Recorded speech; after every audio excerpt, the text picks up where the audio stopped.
Hello everyone, welcome back to my channel. So I did this bubble technique on my nails quite a few months ago and loved it on my nails, and then I saw a video posted by Louise Singleton doing the same technique but this time on a cutting board, and I thought, yep, I'm gonna have to try that. So stick around and I'll show you how I did it. So I started off with using a UV resin, which I already had on hand. I do a lot of jewelry making and I use UV resin quite a bit. So you want to spread it on and get down to the sides, into the center there of the hole.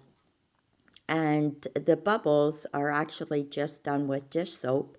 Shake it up and create a lot of bubbles in your container.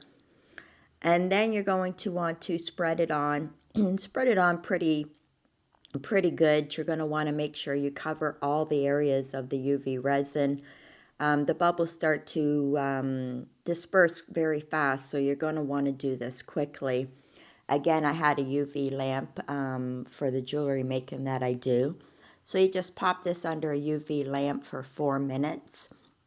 And then you're going to want to file it down. I didn't get that on video. It didn't take for some reason. But it's pretty pointy in some areas. So file it down nice and smooth. Not too much because you don't want to get rid of that bubble look.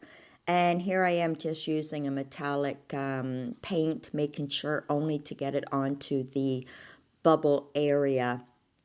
And once it is completely dry, you can then go ahead and put down your liquid latex as a barrier. Again, I had this on hand for some nail art that I do.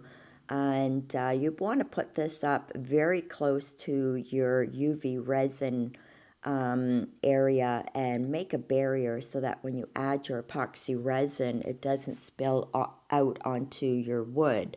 Once you get it onto the wood, you're not going to be able to get it off. So this is very time consuming, but take your time and get right up to that edge there. And again, this is going to give a nice barrier for when you apply your resin on top. So anything that goes over is not going to go onto your natural wood. I did it pretty thick so I could have something good to grab onto to peel it off. I used a hair dryer. Again, a part of the video that didn't take is peeling off, but you guys, I'm pretty sure you can figure that out. So once it is completely dry, that is when you're going to be able to add your epoxy resin on top. And of course, I've used ArtWorks Resin. Absolutely love this stuff. When you put your resin on, you're going to want to make sure that you spread it evenly and get down into the circle and to the sides. You want to make sure that the whole area of the bubble effect is covered with resin.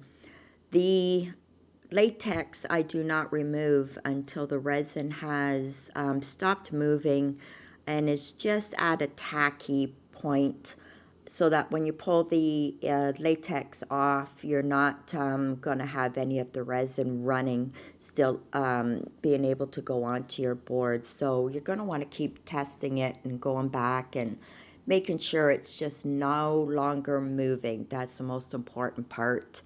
Peel it up and you're ready to go. So my finishing will be putting the oil on top, and I will also give a nice wax coating so that it can still be used. And this is a sandwich board, so I think it turned out pretty cute.